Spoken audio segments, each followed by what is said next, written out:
Good morning students. आज हम पाठ 10 छोटा मेरा खेत और बगुलों के पंख पढ़ेंगे, जिसके रचयिता उमा शंकर जोशी हैं। तो देखिए बच्चों, उमा शंकर जोशी का जन्म सन 1911 गुजरात में हुआ था।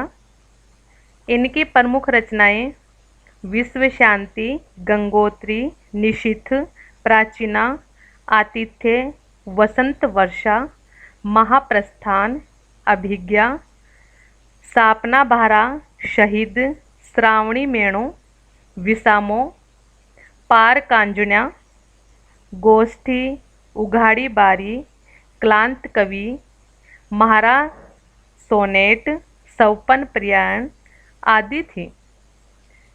और सन 1947 से संस्कृति पत्रिका का इन्होंने संपादन किया। 1988 में उमाशंकर जोशी का निधन हो गया।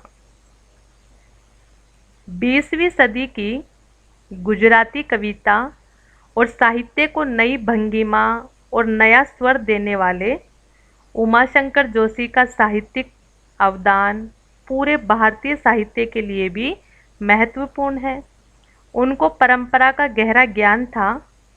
कालिदास के अभिज्ञान शाकुंतलम और भवभूति के उत्तर रामचरित को उन्होंने गुजराती में अनुवाद किया। ऐसे अनुवाद गुजराती साहित्य की अभिव्यक्ति क्षमता को बढ़ाने वाले थे। बतौर कवि उमाशंकर जी ने गुजराती कविता को प्रकृति से जोड़ा, आम जिंदगी के अनुभव से परिचित कराया और नई शैली दी। जीवन के सामान्य प्रसंगों पर सामान्य बोलचाल की भाषा में कविता लिखने वाले भारतीय आधुनिकतावादियों में अन्यतम हैं जोशी जी। कविता के साथ साथ साहित्य की दूसरी विधाओं में भी उनका योगदान बहुमूल्य है, खासकर साहित्य की आलोचना में। निबंधकार के रूप में गुजराती साहित्य में बेजोड़ माने जाते हैं। उमाशंकर जोशी उन साहित्यिक व्यक्तित्व में हैं जिनका भारत की आज़ादी की लड़ाई से रिश्ता रहा। आज़ादी की लड़ाई के दौरान वे जेल भी गए। अब देखो, यहाँ पर प्रस्तुत कविता छोटा मेरा खेत खेती के रूपक में कवि क्रम के हर चरण को बांधने की कोशिश के रूप में पढ़ी जा सकती है। कागज का पन्ना जिस पे रचना शब्दबद्ध होती है, कवि को एक चौकोर खेत की तरह लगता है। इस खेत में किसी अंधड़ के प्रभाव से किसी क्षण एक बीज बोया जाता है। यह बीज रचना, विचार और अभिव्यक्ति का हो सकता है। यह मूल रूप कल्पना का सहारा लेकर विकसित होता है और इस प्रक्रिया में स्वयं विगलित हो जाता है। उसमें शब्दों के अंकुर निकलते हैं और अंततः कृति एक पूर्ण स्वरूप ग्रहण करती है, जो कृषि क्रम के लिहाज से पुष्पित पल्लवित होने की स्थिति है। साहित्यिक कृति से जो अलौकिक रस धारा फूटती है, वह क्षण में होने वाली रोपाई का ही परिणाम है। पर यह रस धारा अनंत काल तक चलने वाली कटाई, मतलब क्या है इसमें कवि का कि उत्तम साहित्य कालजयी होता है और असंख्य पाठकों द्वारा असंख्य बार पढ़ा जाता है। तो इसमें खेत के माध्यम से बता रहे हैं कवि कि जो अनंत काल तक कटाई, मतलब चलने वाली कटाई से भी कम नहीं होती है। खेत में पैदा होने वाला अन्न कुछ समय के बाद समाप्त हो जाता है, किंतु साहित्य का रस कभी चूकता नहीं, कभी खत्म नहीं होता है। तो देखो बच्चों, हम पढ़ेंगे छोटा मेरा खेत। छोटा मेरा खेत चौकोना, कागज का एक पन्ना, कोई अंधड़ कहीं से आया, क्षण का बीज वहां बोया गया। तो देखो, चौकोना को क्या होता है? चार कोनों वाला। चौकोना चार कोनों वाला, पन्ना यानी पृष्ठ, अंधड़ यानी आंधी। तो देखिए बच्चों, कवि उमाशंकर जी जोशी कहते हैं कि उसे कागज का एक पन्ना एक चौकोर खेत की तरह लगता है। छोटा मेरा खेत चौकोना, कागज का एक पन्ना। कागज का एक पन्ना कवि को किस प्रकार लग रहा है? छोटे से खेत के जैसा लग रहा है। कोई अंधड़ कहीं से आया, क्षण का बीज वहां बोया गया। अब देखो, उनके मन में कोई भावनात्मक आवेग उमड़ा और उसके खेत में विचार का बीज बोकर चला गया। ये विचार का बीज क्या था? कल्पना, यानी कि कल्पना के सभी सहायक पदार्थ। तो देखो, कल्पना के रसायन को पी बीज गल गया निशेष। शब्द के अंकुर फूटे, कल्पना के रसायनों को पी बीज गल गया निशेष। शब्द के अंकुर फूटे, पल्लव पुष्पों से नमित हुआ विशेष। तो देखो, इसमें कवि क्या कहते हैं? रसायन का मतलब होता है सहायक पदार्थ। रसायन मीन्स सहायक पदार्थ। और निशेष का मतलब होता है पूरी तरह। निशेष पूरी तरह। और अंकुर होता है नन्हा पौधा। अंकुर मीन्स नन्हा पौधा। पल्लव यानी पत्ते। नमित यानी होता है झुका हुआ। और विशेष यानी खास तौर पर। तो देखिए बच्चों, कल्पना के रसायनों को पी बीज गया गल गया निशेष। तो देखिए, इसमें कवि क्या कहते हैं कि जो भावनात्मक आवेग उमड़ा और वह उसके खेत में विचार का बीज बोकर चला गया, ये विचार का बीज कल्पना के सभी सहायक पदार्थों को भी पी गया तथा उन पदार्थों से कवि का अहम समाप्त हो गया। अहम मिट गया, अहम निकल गया। जब कवि का अहम हो गया तो उससे सर्वजनी हिताय रचना का उदय हुआ। सबकी भलाई वाली रचना का उदय हुआ तथा शब्दों के अंकुर फूटने लगे। फिर पल्लव पुष्पों से नमित हुआ विशेष। फिर उस रचना ने एक संपूर्ण रूप ले लिया। इसी तरह खेती में भी बीज विकसित होकर पौधे का रूप धारण कर लेता है तथा पत्तों व फूलों से लदकर वह झुक जाता है। उसी प्रकार उनकी रचना का उदय हुआ। तो देखो बच्चों, एक बार इसका सार बताती हूँ मैं आप लोगों को कि कवि ने कवि क्रम की तुलना खेत से की। खेत में बीज, खाद आदि के प्रयोग से विकसित होकर पौधा बन जाता है। इस तरह कवि भी भावनात्मक क्षण को कल्पना से विकसित करके रचना कर्म करता है। कविता की रचना प्रक्रिया फसल उगाने की तरह होती है। सबसे पहले कवि के मन में भावनात्मक आवेग उमड़ता है, फिर वह भाव क्षण विशेष के रूप में ग्रहण कर लेता है। वह भाव कल्पना के सहारे विकसित होकर रचना बन जाता है तथा अनंत काल तक पाठकों को रस देता है। और खेत अगर कागज है तो बीज क्षण का विचार, फिर पल्लव पुष्प कविता है। ये भाव रूपी कविता पत्तों में पुष्पों से लदकर झुक जाती है। तो देखो, मूल विचार को क्षण का बीज कहा गया है क्योंकि भावनात्मक आवेग के कारण अनेक विचार मन में चलते रहते हैं। उनमें कोई भाव समय के अनुकूल विचार बन जाता है तथा कल्पना के सहारे वे विकसित होता है और कल्पना व चिंतन के रसायनों से उसका रूप परिवर्तन होता रहता है। अब आगे देखो, झूमने लगे रस अलौकिक, अमृत धाराएं फूटती, रोपाई क्षण की कटाई अंततता की,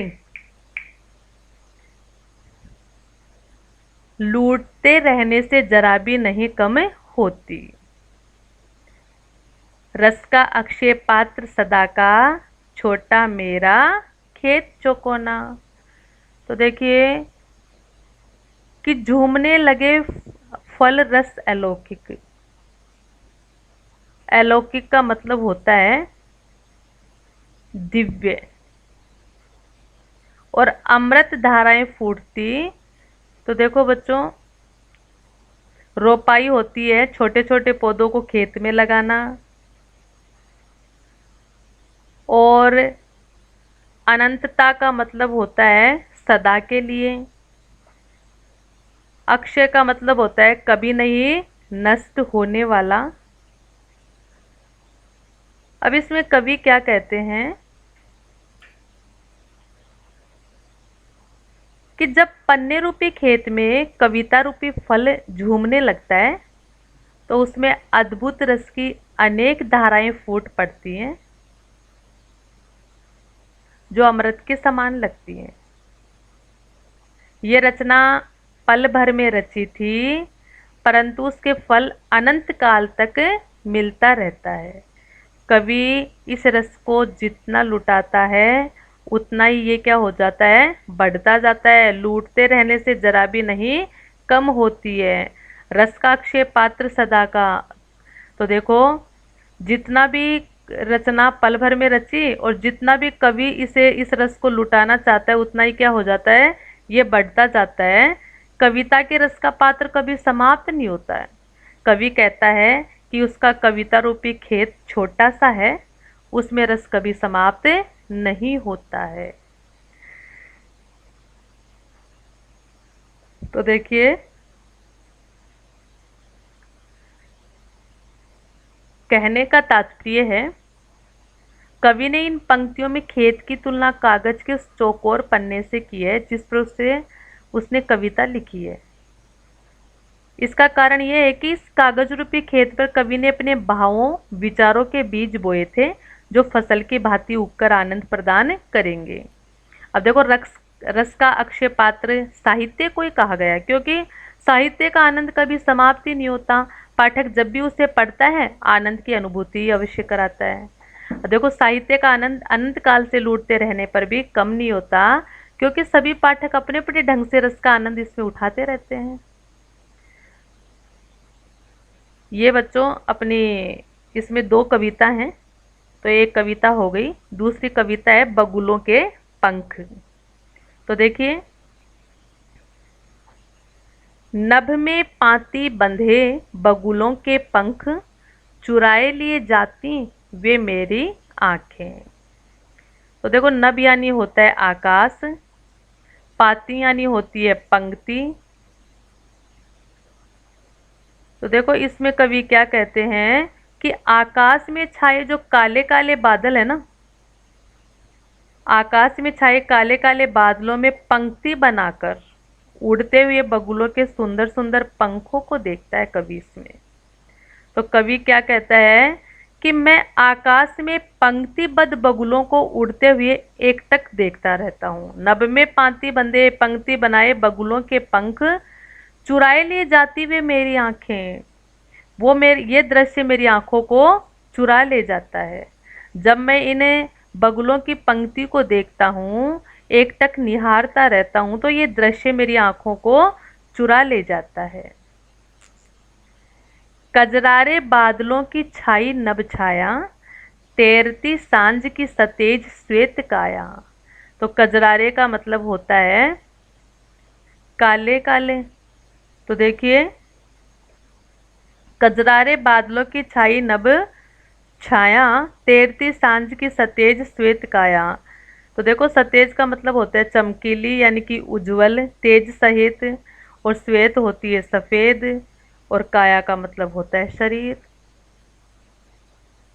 अब इसमें कवि क्या कह रहे हैं कि काले काले बादलों की छाया नभ पे छाई हुई है, आकाश में भाई बादलों की छाया आकाश पे छाई हुई है, और तैरती सांझ की सतेज श्वेत काया, तो शाम को चमकीली सफेद काया उन पे तैरती हुई प्रतीत होती है।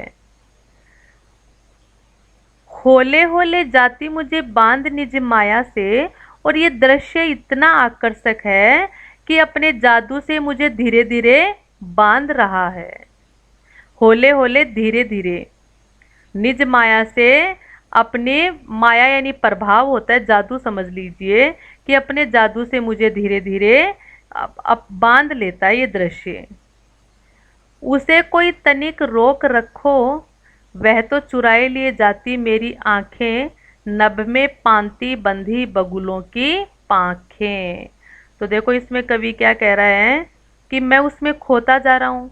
कवि आह्वान करते हैं कि इस आकर्षक दृश्य के प्रभाव को कोई रोके, उसे कोई तनिक रोक रखो, इस आकर्षक दृश्य के प्रभाव को कोई रोके। वह इस दृश्य के प्रभाव से बचना चाहते हैं। क्यों? क्योंकि ये दृश्य कवि की आंखों को चुरा कर ले जा रहा है। तो देखो, आकाश में उड़ते पंक्ति पद जो बगुलों के पंखों में कवि की आंखें अटक कर रह जाती हैं, लगातार एकटक उनको निहारती रहती हैं। तो देखो बच्चों, कवि उस समय के दृश्य पे मुग्ध हैं जब आकाश में छाए काले बादलों के बीच सफेद बगुले पंक्ति बनाकर उड़ रहे हैं। कवि इसलिए मुग्ध हैं क्योंकि श्वेत बगुलों की कतारें बादलों के ऊपर तैरती सांझ की श्वेत काया की तरह प्रतीत हो रही हैं, इसलिए वो एकटक उसको निहार रहे हैं। इस पंक्ति में कवि दोहरी बात कहते हैं। एक तरफ तो वह उस सुंदर दृश्य को रोके रखना चाहते हैं ताकि उसे और देख सकें, और दूसरी तरफ वे उस दृश्य से स्वयं को बचाना चाहते हैं। कवि के मन प्राणों को आकाश में काले काले बादलों की छाया में उड़ते सफेद बगुलों की पंक्ति ने बांध लिया है, और पंक्तिबद्ध उड़ते श्वेत बगुलों के पंखों में उसकी आंखें अटक कर रह गई हैं, और वह चाहकर भी आंखें नहीं हटा पा रहा है। तो देखो, कवि उस सौंदर्य को थोड़ी देर के लिए अपने से दूर रोके रखना चाहता है, क्योंकि वह उस दृश्य पे मुग्ध हो चुका है। उसे इस रमणीय दृश्य के लुप्त होने का भय है, इसलिए वो उसको रोक के रखना चाहता है। आ गया होगा समझ में बच्चों? तो देखिए, तो देखो बच्चों, ये अपनी दोनों कविता हो गई, और इसके क्वेश्चन आंसर मैं कल बताऊंगी। ठीक है, धन्यवाद।